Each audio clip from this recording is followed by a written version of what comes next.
তো আমার তো সবকিছু ইলেকশন কমিশনে দেওয়া আছে, তাহলে আমার বাসাটা খোঁজার মানে কি? এটা তো নিশ্চয় উস্কানি দেওয়া। এবং আমি যে জায়গায় থাকি ওইখানে গিয়ে আমাদের একটা ক্যাম্প ছিল, সেখানে হলো চাপাতি দিয়ে 4 জনকে আহত করেছে গতকালকে। পরবর্তীতে আমরা শাহবাগ থানায় মামলা করেছি। অনেক টাকার মালিক হইতে পারতাম। বাংলাদেশের যে দুর্নীতি সিস্টেম, বিএনপির অনেকে যারা ইলেকশন করতেছে আমি চিনি জানি তাদেরকে। কেউ বাস দখল করেছে, কেউ ট্রাক দখল করেছে, কেউ বন্দর দখল করেছে, বিভিন্ন জায়গায় আওয়ামী লীগের সম্পত্তিগুলো তারা লোপাট করেছে, চাঁদাবাজি করেছে, অসংখ্য বাংলাদেশে লুটপাট চালিয়েছে। আমি 1 টাকা দুর্নীতি করি নাই, কোন চাঁদাবাজি সন্ত্রাসী কোনো কিছুর সাথে জড়িত হয় নাই। খালেস মনে রাজনীতিটা করতে আসছি, আমি আমৃত্যু রাজনীতি করে যাব। আমি যদি রিক্সা চালাইতে হয়, আমার যদি রাস্তার পাশে দোকান দিতে হয়, যদি প্রয়োজন হয় তাও করব, কিন্তু কখনো আমি দুর্নীতি চাঁদাবাজি সন্ত্রাসীর সাথে জড়িত হব না। এটা আমার মানুষের কাছে কমিটমেন্ট।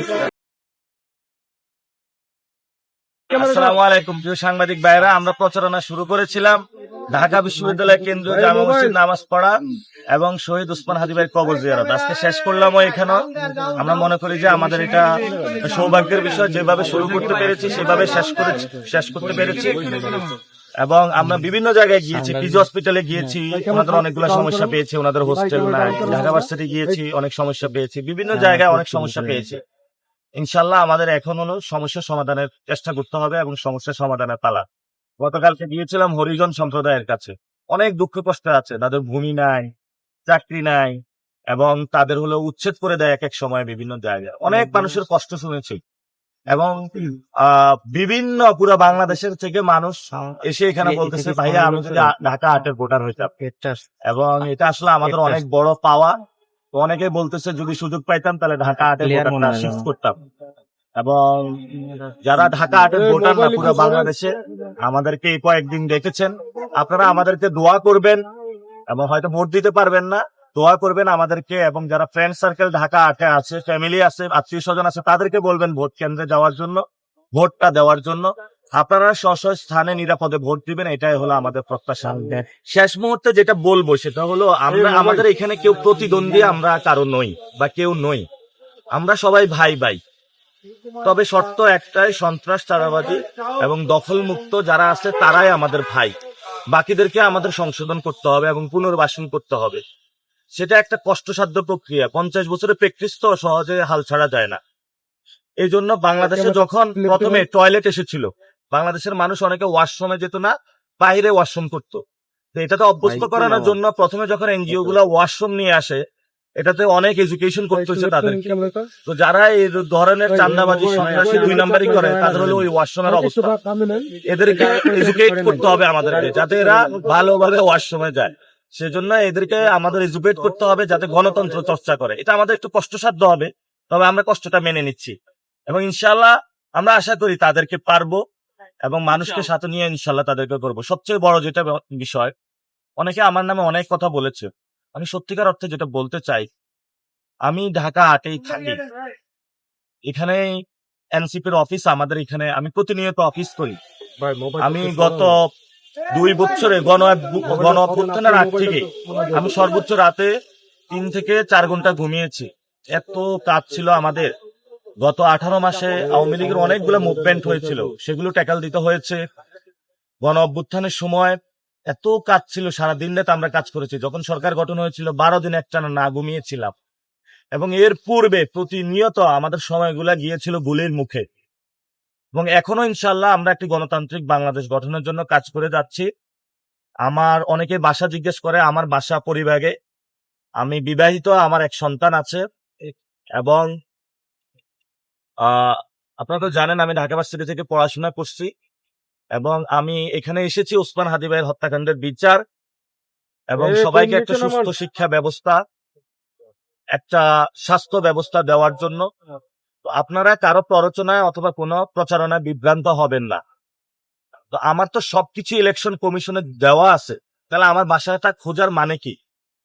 এটা তো নিশ্চয় উস্কানি দেওয়া। এবং আমি যে জায়গায় থাকি ওইখানে গিয়ে আমাদের একটা ক্যাম্প ছিল, সেখানে হলো চাপাতি দিয়ে 4 জনকে আহত করেছে গতকালকে। পরবর্তীতে আমরা শাহবাগ থানায় মামলা করেছি এবং সেই মামলা অনুযায়ী প্রসিড হবে ইনশাআল্লাহ। তো সবার উদ্দেশ্যে শেষ বার্তা যেটা,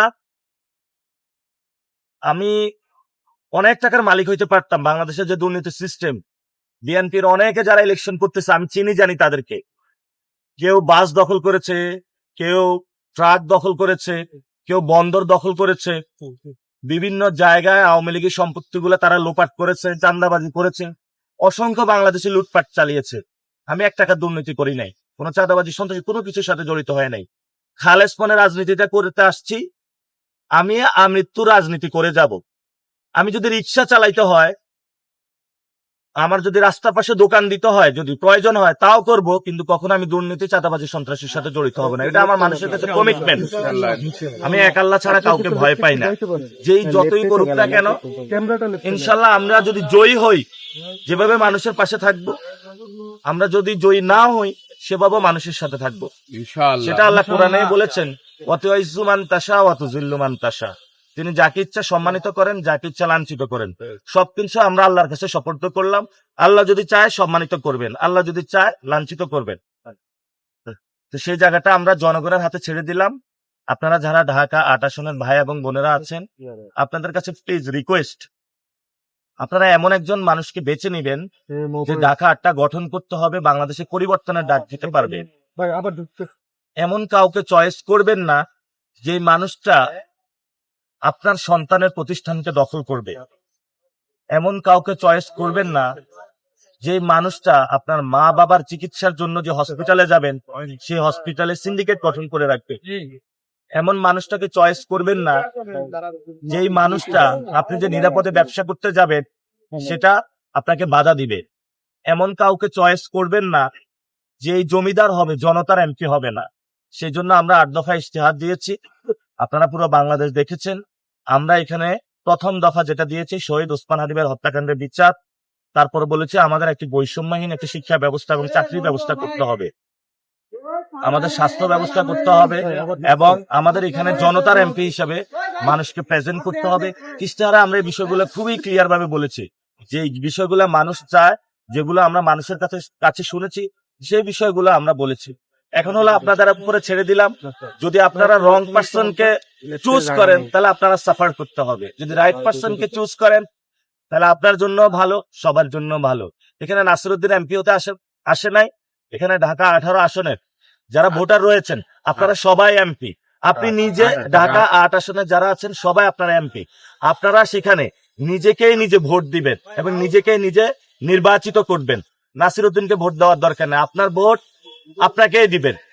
এমন একজনকে দিবেন যিনি রাইট পার্সন, যিনি আপনার কথাগুলো শুনবে, আপনার পাশে থাকবে, নতুন বাংলাদেশ গড়বে।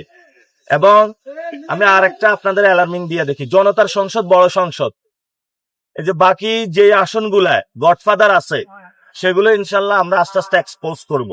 আমি আপনাদের বলি, ঢাকা 18 আসনে জাহাঙ্গীর তার শ্যালক হলো চাঁদাবাজ, বড় চাঁদাবাজ। রবিউল ইসলাম নয়ন সন্ত্রাস। তারপরে হলো ইশরাক বিশাল চাঁদাবাজ। তারপরে হলো ঢাকা 7 হামিদ, সে কি অস্ত্র ব্যবসায়ী। কাইয়ুম ভূমিদস্যু। আর নাম বলেন আপনারা, ঢাকা 10 রবিউল, সে তো খুনি। এভাবে অসংখ্য জায়গায় দেখাতে পারবো যারা মানুষের উপর অত্যাচার করে যাচ্ছে। ইনশাল্লাহ সব জায়গায় পরিবর্তনের হাওয়া শুরু হয়েছে, পরিবর্তন হবে। ভোটের দিন আপনার কেন্দ্রগুলো নিয়ে কোনো আশঙ্কা রয়েছে কিনা? আশঙ্কা তো আছে। আপনারা বাংলাদেশের সকল মানুষ এই সময় ক্যামেরা রেডি রাখবেন। কোথাও যদি কেউ টাকা দিয়ে ভোট কিনতে চায় তারে পুলিশের হাতে তুলে দিবেন। কোথাও যদি অস্ত্রের মহড়া দেয় তাকে পুলিশের হাতে তুলে দিবেন। আশঙ্কা আছে, তারা প্রিপারেশন নিচ্ছে। তো এখানে এটা আমরা খোঁজ খবর পাচ্ছি, তাদের মধ্য থেকে আমরা খোঁজ খবর পাচ্ছি তারা অস্ত্র রেডি করতেছে। এবং পুলিং এজেন্ট তারা বলছে 9টা থেকে 11টা পর্যন্ত তাদের ইনস্ট্রাকশন দিছে, তোমরা এই সময় দখল করে ফেলবা। তারপরে নাসিরউদ্দিন পাটোয়ারি যখন হারার ভয় দেখবে তখন তোমরা সবাই দখল করে ও বসে যাবে। অনেক প্ল্যান করতেছে। আল্লাহ কোরআনে বলেছেন ওয়া মাকারু ওয়া মাকারাল্লাহ, তারা অনেক ষড়যন্ত্র করে, কিন্তু আল্লাহ তাআলা সবচেয়ে বড় হলো প্ল্যান করে। আল্লাহ তাআলা সবচেয়ে তাদের মানে সকল ষড়যন্ত্র নস্যাৎ করে দিবেন ইনশাআল্লাহ।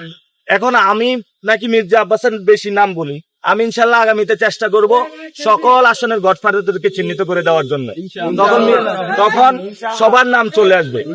আর এখন চাঁদাবাজি শব্দটা বেশি শোনা যায়, সামনে সন্ত্রাস, দর্শন, রাহাজানি, খুন সবগুলো ইনশাল্লাহ এক্সপোজ করে দিব।